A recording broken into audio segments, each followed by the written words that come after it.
Alors du coup moi je m'appelle Yvan Bourdin, donc j'ai 22 ans et là je suis actuellement donc, en licence de jeux vidéo, en licence professionnelle à l'IUT de Bobigny.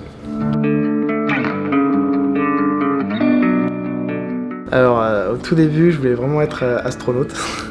Après c'était un peu plus compliqué, du coup j'ai voulu me dire astrophysicien. Puis après c'est toujours compliqué parce que forcément les maths. Donc du coup je me suis orienté vers la chimie, vers la biochimie je voulais faire. Et puis après quand j'ai vu que tout ce qui était recherche, tout ce qui était vraiment maths, c'était pas mon... Enfin j'aime beaucoup les sciences, mais pas les apprendre comme ça en fait. Du coup je me suis dit d'accord, la recherche c'est pas mon délire. Donc du coup je me suis orienté, je me suis dit j'aime les jeux vidéo.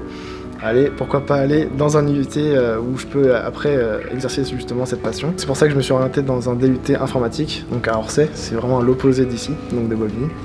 Et voilà, donc j'ai fait mon DUT informatique, j'ai raté ma première année parce que j'étais vraiment un peu perdu. Donc du coup j'ai redoublé, et ensuite à la fin du DUT, j'ai eu un stage donc dans tout ce qui était web, dans le web développement.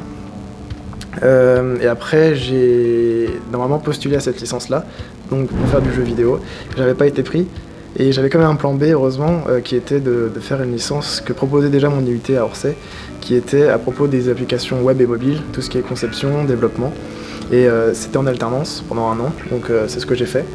Et à la fin de cette licence, j'ai repostulé pour la licence jeu vidéo parce que c'est vraiment ce que je voulais faire. Et pour ça que je suis ici actuellement.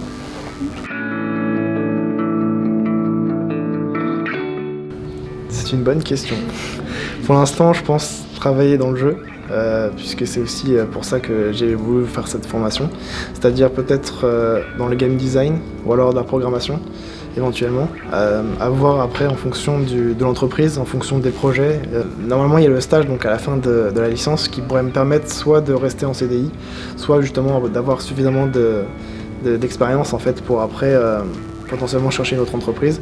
Mais je vais quand même essayer de chercher une autre école, d'abord dans le jeu vidéo, même si il n'y en a pas beaucoup qui sont vraiment gratuites ou pas chères, ou éventuellement en alternance avec les écoles privées, ce qui fait que j'aurais pas à payer donc, la grosse somme d'argent qu'il faut verser au début. Donc essayer de trouver donc, dans du privé et en alternance. Si c'est pas possible, peut-être une école en informatique, toujours en alternance pour éviter de payer aussi. Et après, si c'est pas possible, pourquoi pas essayer de monter ma propre boîte, étant donné que je voulais aussi moi-même créer des jeux. Donc à voir, mais je pense rester dans ce milieu-là, et au pire des cas, si vraiment je vois que ça fonctionne pas, j'ai toujours l'option programmation en général en fait. À la base, comme je suis intéressé parce que je joue depuis tout petit, forcément j'ai envie de savoir ce qu'il y a derrière, j'ai envie de comprendre aussi certaines choses, apprendre beaucoup de choses en général sur les jeux. J'avais commencé déjà à créer un RPG, un jeu RPG, donc sur un logiciel avec mon frère. En fonction des cours, voilà, j'apprends beaucoup de choses, des manières de faire, des techniques aussi que j'avais pas forcément avant, des manières de penser aussi, de me dire ah oui, si on faisait ça, bah, c'est vrai que je le voyais pas comme ça avant, mais c'est vrai que c'est peut-être plus optimisé de faire comme ça, depuis que j'ai appris qu'on pouvait faire ça.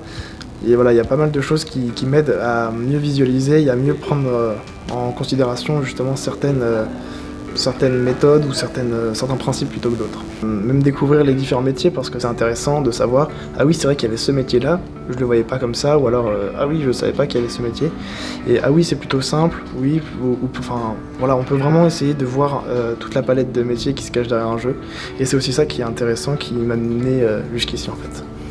Après, l'avantage de faire des études aussi, c'est justement de garder des contacts avec les gens, plus ou moins proches, après ça dépend vraiment. Mais avant de rentrer par exemple, en IUT informatique, j'étais très timide. Et le fait justement de connaître plein de nouvelles personnes, le fait que chaque semestre on change de classe, on change de groupe, on change de personnes, ça nous fait découvrir d'autres personnes, même si certaines avec qui on n'aura plus aucun contact. Mais ça n'empêche que c'est à force de rencontrer justement ces personnes-là, ces nouvelles personnes, qu'on devient plus à l'aise à l'oral, qu'on devient plus ouvert aux autres.